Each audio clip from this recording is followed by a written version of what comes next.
السلام علیکم ویورز۔ حضرت امام حسین کی شہادت کے بعد ان کی اولاد میں سے کچھ لوگ تبلیغ کے لیے پاکستان کی طرف آئے اور سندھ میں داخل ہوئے۔ تو ان کی اولاد میں سے وہ عظیم ہستیاں کون تھیں اس ویڈیو میں ہم جانیں گے۔ اور اس کے علاوہ آپ نے اکثر سنا ہوگا کہ کراچی میں سیلاب آ رہا ہے، دریا سمندر سے سیلاب آ رہا ہے، تو اس کو عبداللہ شاہ غازی نے روکا ہوا ہے۔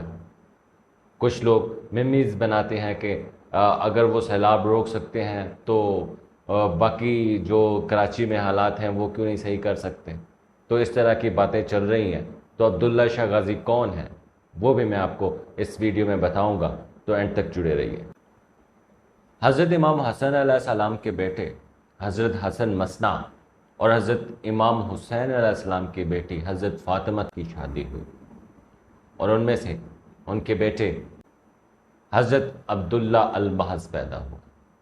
عبداللہ البحث کے آگے بیٹے تھے حضرت نفس زکیہ، وہ ادھر مدینہ منورہ میں رہائش پذیر تھے۔ تو اسی اثناء میں بنو امیہ کی جو ریاست تھی وہ آخری ہچکیاں لے رہی تھی۔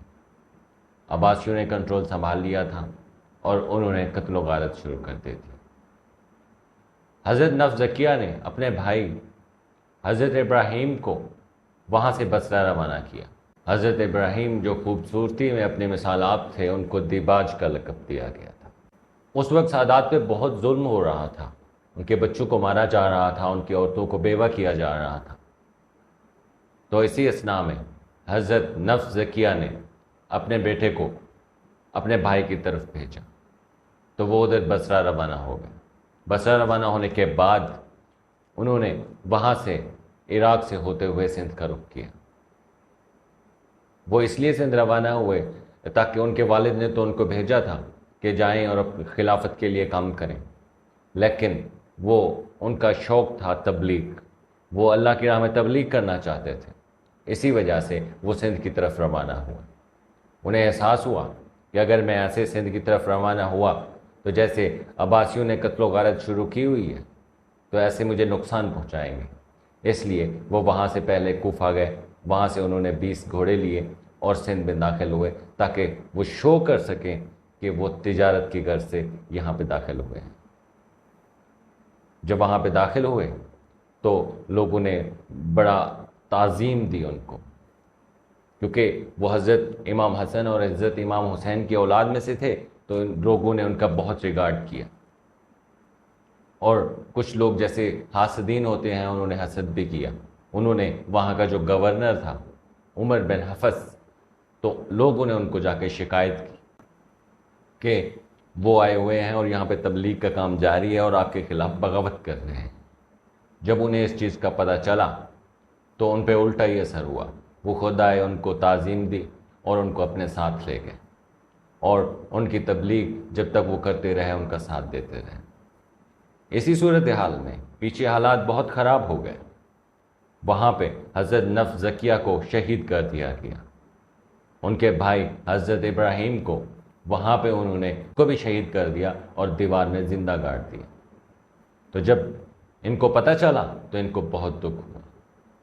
ادھر سے عباسی خلیفہ منصور، ان کو جب پتہ چلا کہ یہ شخصیت ادھر آئی ہوئی ہیں تو انہوں نے حضرت نفس زکیہ کے بیٹے کو گرفتار کرنے کا سوچا۔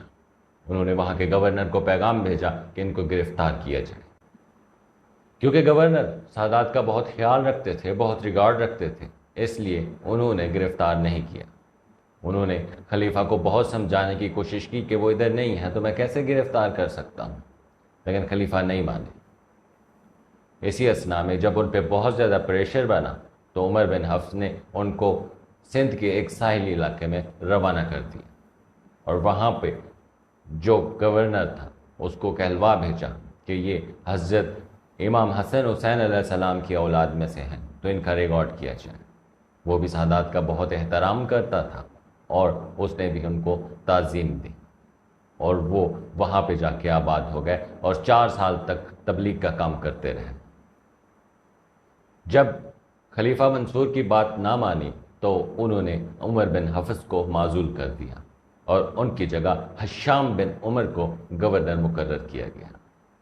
ان کو بھی وہی پریشر دیا گیا کہ فوراً گرفتار کر کے ان کو بھیجا جائے، لیکن وہ بھی بہت ریگارڈ کرتے تھے اور انہوں نے بھی اس چیز کو بہت لائٹ لیا اور گرفتار کرنے سے انکار کیا اور باتوں باتوں میں ٹالتے رہے۔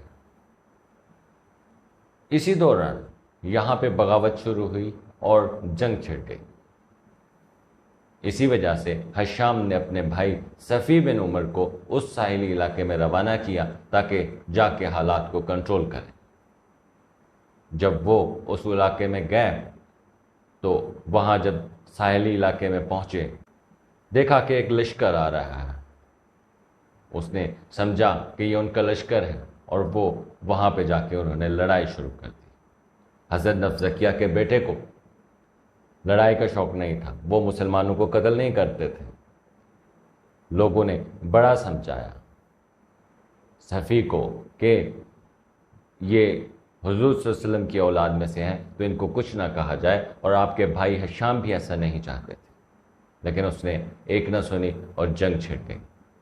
جنگ کے دوران کسی نے تلوار سے اس شخصیت کو شہید کر دیا۔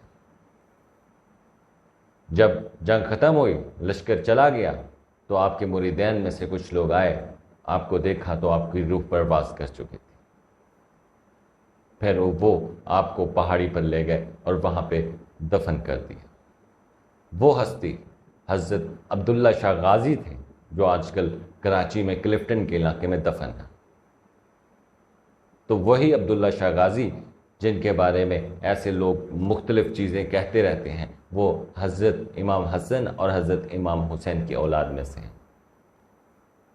یہ بزرگ ہستیاں تھیں جو اپنے خلافت کے لیے، مسلمانوں کے عروج کے لیے، مسلمانوں کی تبلیغ کے لیے اتنے ظلم سہنے کے باوجود وہ ان علاقوں میں آئے تاکہ لوگوں کو اسلام کی طرف گامزن کر سکیں، اسلام کا پرچم پوری دنیا میں بلند کر سکیں۔ لیکن ہم جیسے لوگوں نے تبلیغ پہ عمل کرنے کی بجائے مذاق اڑانا شروع کر دیا کہ وہ طوفان روکے ہوئے ہیں، وہ سیلاب روکے ہوئے ہیں، وہ یہ کیوں روکتے ہیں تو یہ کیوں نہیں روکتے، یہ روکتے ہیں تو یہ کیوں نہیں روکتے۔ اللہ کے نیک بندوں کا یہ کام نہیں تھا۔ اللہ کے نیک بندوں کا کام صرف اللہ تعالیٰ کا پیغام لوگوں تک پہنچانا تھا۔ اب یہ ہم جیسے لوگوں کے اوپر ہے کہ ہم ان کی تبلیغ پہ عمل کرتے ہیں یا ان کے مزار بنا کے ان کو پوجنا شروع کر دیتے ہیں، اللہ کے دیے ہوئے احکام پر عمل کرتے ہیں یا ان بزرگ ہستیوں سے امیدیں لگا کے بیٹھ جاتے ہیں کہ یہی ہمارا کچھ بہتر کریں گے۔ تو اس کے بعد ان کی اولاد میں سے تلاش کیا گیا تو ان کا ایک بیٹا اور ان کی وائف جو تھی وہ اسی ساحلی علاقے میں آباد تھی۔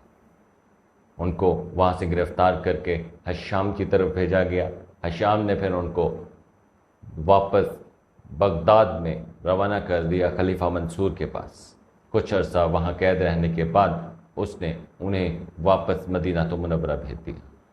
تو یہ وہ شخصیت تھی جو پاکستان میں آئے، اللہ کے دین کے لیے آئے، ہم لوگوں کی بھلائی اور رہنمائی کے لیے آئے۔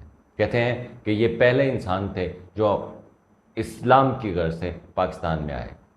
کچھ لوگ حضرت ابو ترابی کا نام بھی لیتے ہیں، جو اس وقت ٹھٹھا کے ساحلی علاقوں میں میرپور کے قریب جو ہے وہ تدفین ہے۔ کچھ لوگ کہتے ہیں کہ سندھ میں اسلام کا پیغام لے کے سب سے پہلے آنے والے وہ تھے، لیکن اگر ان کے مزار پہ دیکھا جائے تو ان کی جو شہادت بتائی گئی وہ بتائی گئی ہے 171 ہجری میں، یا کچھ لوگ 161 ہجری بھی کہتے ہیں، لیکن عبداللہ شاہ غازی کی جو وفات ہے، شہادت ہے، وہ 151 ہجری میں ہے۔ تو ان اگر ڈیٹس کو دیکھا جائے تو پہلے آنے والی شخصیت یہ ہے۔ ان کی کرامات میں کہتے ہیں کہ جب ان کو دفن کر دیا گیا ادھر کلفٹن کے قریب، تو انہوں نے لوگ ان کو چھوڑ کے جانے کے لیے تیار نہیں تھے، تو وہاں رہتے تھے اور وہاں پینے کا صاف پانی نہیں تھا۔ تو کہنے والے کہتے ہیں کہ انہوں نے دعا کی کہ ہمیں جو ہے پانی مہیا کیا جائے اللہ سے۔ تو ایک رات کسی بزرگ کو خواب میں عبداللہ شاہ غازی آئے کہ یہاں پہ ایک چشمہ ہے تو وہ آپ دیکھ لیں، اللہ نے عطا کیا ہے۔ تو اگلی صبح نماز کے بعد وہ نیچے آئے تو وہاں پہ ایک چشمہ پھوٹا ہوا تھا۔ تو کہتے ہیں کہ آج بھی وہ چشمہ حضرت عبداللہ شاہ غازی کے مزار پہ ہے۔ تو یہ تھی وہ شخصیت جن کے بارے میں ہم غلط افواہیں یا غلط چیزیں کریٹ کرتے ہیں۔ تو یہ حضرت محمد صلی اللہ علیہ وسلم کی اولاد میں سے تھے اور ایک نیک کام کے لیے یہاں پہ آئے تھے۔ تو ہمیں اس طرح کی چیزوں میں الجھنے کی ضرورت نہیں ہے، ہمیں ان کا ریگارڈ کرنا چاہیے اور ان کی اور جو پیچھے سے ہمارے بزرگوں نے جو اسلام کی دعوت دی ہے اس پہ عمل کرنا چاہیے۔ دعا ہے کہ اللہ ہم مسلمانوں کو راہ راست پہ لائے اور کامیابی عطا فرمائے۔ Thank you.